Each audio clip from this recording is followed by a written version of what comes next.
Alhamdulillah, dengan karunia kesehatan, iman dan Islam, Allah masih mengumpulkan kita di tempat yang mulia ini. Semoga dengan syukurinya Allah mengekalkan nikmat iman, mengekalkan nikmat Islam dan nikmat kesehatan kita hingga akhir hayat kita, dan kita dimatikan dalam husnul khatimah.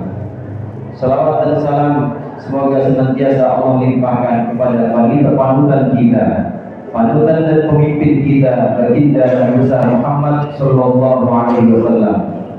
Allah limpahkan kepada para keluarga, para sahabat dan pengikutnya yang insyaallah kita termasuk di dalamnya. Semoga dengan sholawat ini Allah curahkan rahmat dan kasih sayangnya kepada kita sekalian. Dari mimbar ke mimbar, dari Jumat ke Jumat, tiada pesan yang paling bermakna selain pesan takwa. Marilah kita bertakwa kepada Allah dengan melaksanakan perintah-perintahnya dan menjauhkan larangan-larangannya. Marilah kita bertakwa kepada Allah dengan ittiba'i Rasul, dengan mengikuti dan meneladani Rasulullah SAW. Di antara teladan yang bisa kita ambil dari Rasulullah adalah cintanya kepada negeri dan cintanya kepada tanah air. Rindunya Muhammad SAW pada tahun ke-6 Hijriah menuntun beliau untuk umrah, untuk mengunjungi Makkah yang sudah lama ditinggalkannya. Meskipun gagal dan terhalang di Hudaybiyah, rindu ini adalah atas dasar cinta pada tanah air.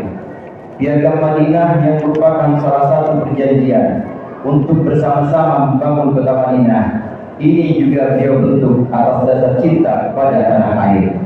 Cinta tanah air bahkan seolah menjadi bagian dari iman seorang muslim, karena Rasulullah mensyaratkan iman seseorang dengan mencintai Ansor, yang berarti mencintai Madinah dan mencintai tanah air. Atas dasar teladan ini, maka bulan Oktober 1945 santri dan kiai tetap setia mempertahankan Indonesia, karena mencintai tanah air adalah iman itu sendiri.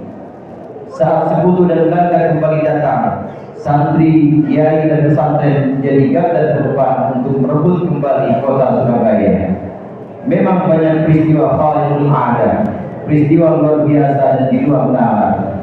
Kiai Abbas Buntut dengan karamahnya, Kiai Hasyim Asy'ari dengan karismanya. Banyak peristiwa luar biasa yang menyebabkan sekutu kalah, sekutu pergi dan terusir dari negeri tercinta ini. Namun di samping peristiwa karamah ini, dengan santri dan para pejuang, Kiai merebut kembali Surabaya dari tangan sekutu dan Belanda. Seiring dengan peristiwa ini, pesantren mempunyai peran yang lebih luas. Pesantren bukan hanya paduan santri dan kiai, tetapi pesantren sejak itu sudah menjadi simbol perlawanan melawan penjajah, melawan sekutu. Pesantren menjadi simbol pembangunan solidaritas Islam atau ukhuwah Islamiyah. Bahkan lebih dari itu, pesantren menjadi simbol solidaritas bersama muslim untuk mempertahankan Indonesia. Mempertahankan Indonesia berarti mengingat memberi negeri tercinta ini, yaitu mengingat Allah yang memberikan nikmat pada kita di negeri yang kita cintai ini. Ini yang pertama. Kemudian yang kedua, hadirin, Allah memerintahkan kepada kita untuk mengingatnya, untuk menyebut namanya di setiap waktu yang kita jalani. Allah Subhanahu wa taala berfirman, "Fadhkuruni adzkurkum washkuruni wa la takfurun." Maka ingatlah aku, maka aku niscaya akan mengingatmu. Bersyukurlah kepada aku dan janganlah ingkar kepadaku. Surat Al-Baqarah 152.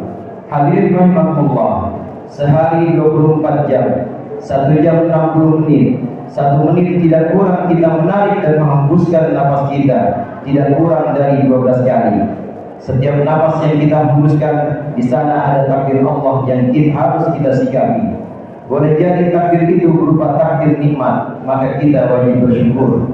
Boleh jadi takdir itu berupa takdir musibah, maka kita harus bersabar. Boleh jadi takdir itu berupa takdir maksiat, maka kita harus segera bertobat. Boleh jadi takdir itu berupa ibadah, seperti yang sedang kita jalani sekarang di masjid ini, maka kita harus syuhudul minnah. Kita harus menyaksikan bahwa kesempatan ibadah ini semata adalah pemberian dari Allah, bukan kebiasaan kita. Tidak ada satupun dari waktu kita yang lepas dari takdir dan ketetapan Allah. Takdir dan ketetapan yang kita diminta untuk menyikapinya dengan syukur, dengan sabar, dengan taubat, dan dengan syuhudul minna. Syekh Ibn Athaillah berkata, "Ma min nafasin tuddihi illa walahu qadarun fika yumdihi." Tidak ada satupun nafas yang engkau hembuskan kecuali pada nafas itu ada takdirmu yang terus berjalan. Tinggal bagaimana kita menyikapi takdir nikmat, musibah, maksiat atau ibadah itu. Jika kita senantiasa mengingat Allah dalam 4 ragam takdir ini, maka niscaya kita termasuk orang-orang yang beruntung. Mengingat Allah juga bisa berarti menyebutkan nama Allah dalam sholat, dalam zikir, dan dalam doa kita. Rasulullah SAW bersabda, "Man dzakarani fi nafsihi, dzakartuhu fi nafsi, wa man dzakarani fi malin, dzakartuhu fi malin khairin min malin." Sebuah hadis qudsi yang Rasulullah menceritakan bahwasannya Allah berfirman, kata Allah, siapa yang menyebut namaku di dalam hatinya sendiri, maka aku akan sebut namanya dalam kesendirianku. Siapa yang menyebut namaku dalam keramaian, dalam sebuah perkumpulan, maka aku akan menyebutkannya dalam perkumpulan yang lebih baik dibanding perkumpulannya. Kemudian yang ketiga hadirin, hendaklah kita mensyukuri nikmat Allah, mensyukuri segala nikmat-nikmat yang sudah kita terima dari Allah. Nikmat tanah air ini, nikmat kesehatan, nikmat iman dan Islam, serta segenap nikmat yang kita tidak akan mampu untuk menghitungnya. Wa in ta'uddu ni'matallahi la tuhsuha. Jika kalian mencoba untuk menghitung nikmat Allah, maka niscaya kalian tidak akan bisa menghitungnya. Bersyukur kepada Allah atas segala nikmat ini ada 3 macam. Yang pertama disebut dengan bersyukur dengan lisan, asyukru bil lisan, seperti ucapan alhamdulillah kita, termasuk membicarakan nikmat atau yang kita kenal dengan at-tahaddud bil nikmah. Ini adalah bagian dari syukur lisan. Kedua, bersyukur dengan hati atau asyukru bil qalb. Ini adalah upaya kita untuk mengingat-ingat nikmat-nikmat Allah dan mengingat-ingat tentunya mengingat pemberi nikmat Allah, memberi nikmat kepada kita, yakni Allah Subhanahu wa taala dalam perenungan-perenungan kita. Yang ketiga yang disebut dengan asyukru bil jawarih, yang disebut dengan syukur dengan anggota badan, seperti menggunakan tangan dan kaki kita untuk bersedekah dan datang melangkahkan kaki di masjid. Di antara sekian banyak ibadah dalam agama, maka sholat sudah mencakup 3 macam syukur ini.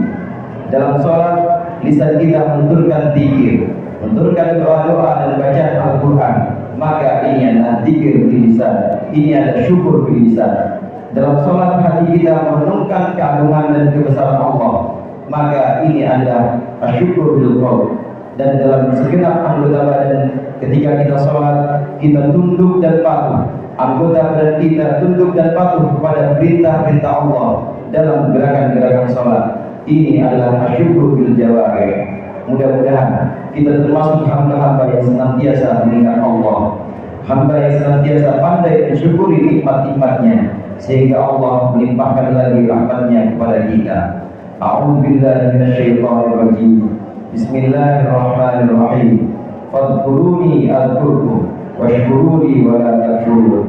Maka ingatlah aku, niscaya aku mengingatmu, dan bersyukurlah kepadaku, dan jangan ingkar kepadaku.